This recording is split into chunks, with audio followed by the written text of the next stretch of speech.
Não tem como abrir o entendimento para entender a mensagem de Deus na Bíblia se não usar o Antigo Testamento.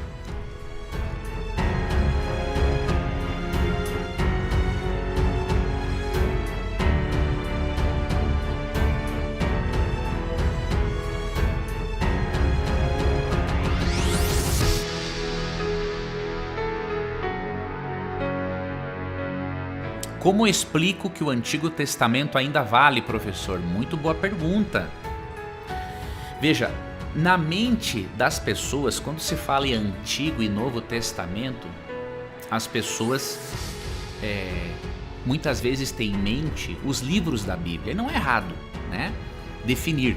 Só que na Bíblia, Antigo e Novo Testamento, quando você lê, por exemplo, 2 Coríntios, capítulo 3, né? Que fala que o Antigo Testamento não está em vigor, esta é a conclusão que muitos chegam, devemos lembrar que o nome Antigo e Novo Testamento, o Antiga e Nova Aliança, não se refere na Bíblia aos livros bíblicos, se refere às diferentes formas pedagógicas de Deus ensinar o plano de salvação. Então, o que era o Antigo Testamento na Bíblia? Era todo o sistema sacrificial, era o recurso pedagógico usado no ritual do santuário para ensinar o plano de salvação. Então, esse sistema pedagógico, por meio de sacrifícios e cerimônias, isto atingiu a sua função quando Cristo veio. Novo Testamento seria agora a expressão da fé, não mais por meio do sacrifício de animais, mas a expressão da fé no sangue derramado de Cristo, a quem aqueles cordeirinhos prefiguravam.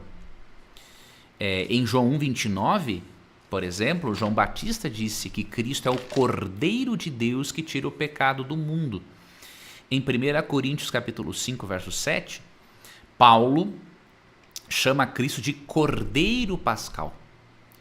Então, aqueles animais, aqueles cordeiros sacrificados representavam Cristo, o Cordeiro de Deus que tira o pecado do mundo. Então, o Antigo Testamento, na verdade, quando você avalia esse termo na Bíblia, não se refere aos livros, mas se refere ao antigo sistema pedagógico usado por Deus para, através do sangue de animais, ensinar que um substituto tem que morrer no lugar do pecador. E isso apontava para Cristo. O Novo Testamento já é um novo sistema de ensino. Agora é por meio da vida, do ministério, morte, ressurreição e presença de Cristo no santuário celestial que nós aprendemos a salvação. E em Lucas 22:20 há uma explicação interessante. Na ceia, em que Cristo celebra com seus seguidores, diz assim, semelhantemente, depois de cear, tomou o cálice, dizendo: este é o cálice da nova aliança no meu sangue, derramado em favor de vós. Então veja, a antiga aliança tinha como base o sangue de cordeiros, que apontavam para Cristo. A nova aliança tem como base o sangue de Cristo. Então, antiga e nova aliança são diferentes sistemas pedagógicos de ensino do plano de salvação.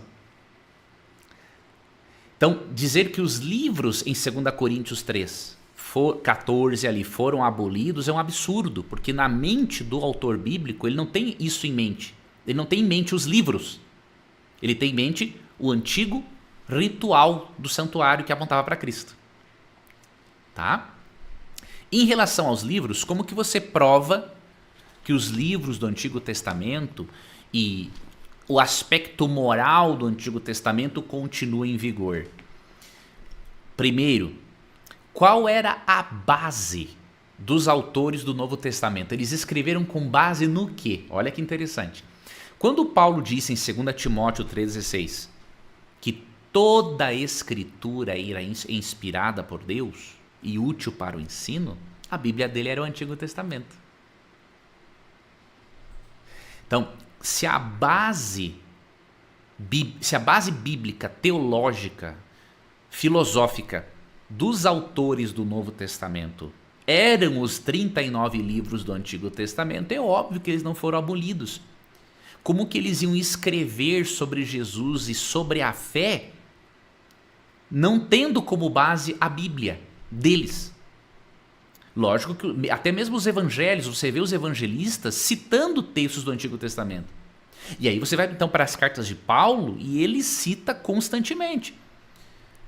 A defesa de Paulo da justificação pela fé em Romanos tem como base Gênesis, Êxodo, tem como base a história de Abraão, tem como base o Antigo Testamento. Então você mostra para as pessoas que elas não devem entender a Antiga e Nova Aliança, o Antigo e Novo Testamento como livros. Foi muito depois que esses termos bíblicos foram aplicados aos livros, para indicar o seguinte, que livros que falam do plano da história da salvação antes de Cristo vir e livros que falam do plano da salvação após Cristo ter vindo. Só por isso.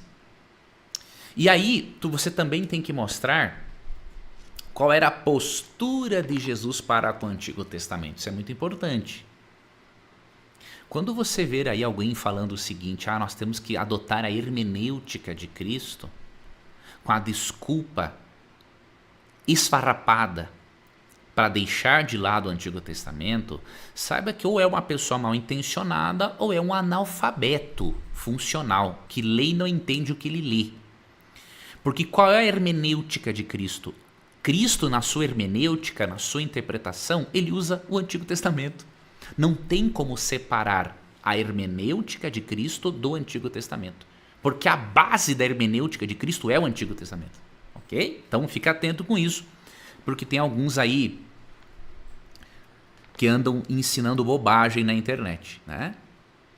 Agora, vamos ver aqui a postura de Cristo para com o Antigo Testamento, e aí você mostra para a pessoa sincera que esta tem que ser a postura dela, tá? Vou ler aqui alguns textos para você.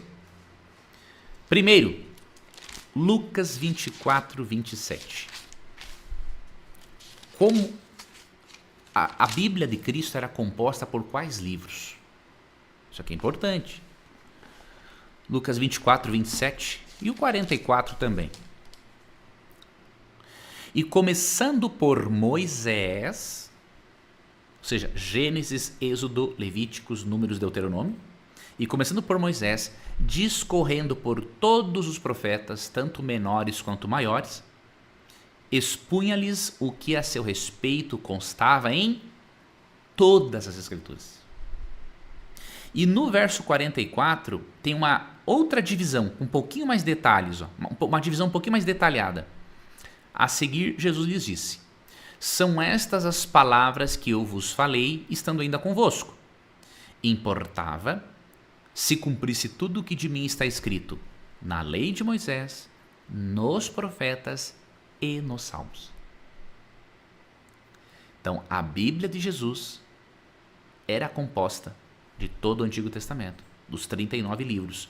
E mais, ele usava todo o Antigo Testamento para dar aqui o seu estudo bíblico a esses discípulos que estavam lá no caminho de Emaús, para mostrar em toda a Bíblia que ele era o Messias e como que ele deveria, na verdade, viver e morrer. E olha que interessante que está no verso 45. Então lhes abriu o entendimento para que compreendessem as Escrituras. Ou seja, não tem como abrir o entendimento para entender a mensagem de Deus na Bíblia se não usar o Antigo Testamento. Foi isso que aconteceu. E aí, em Mateus 5, 17 a 19, Cristo fala que não veio abolir nenhum tio da lei de Moisés e dos profetas. Em João 10, 34 e 35, ele fala que a Escritura não pode falhar. E aí você vai na parábola do rico e Lázaro, em Lucas 16, 19 a 31, e dos versos 28 a 30, a lição que ele apresenta na parábola é a seguinte: você tem que crer na lei de Moisés e nos profetas, se você quiser entender o plano de salvação e ser salvo. Ok?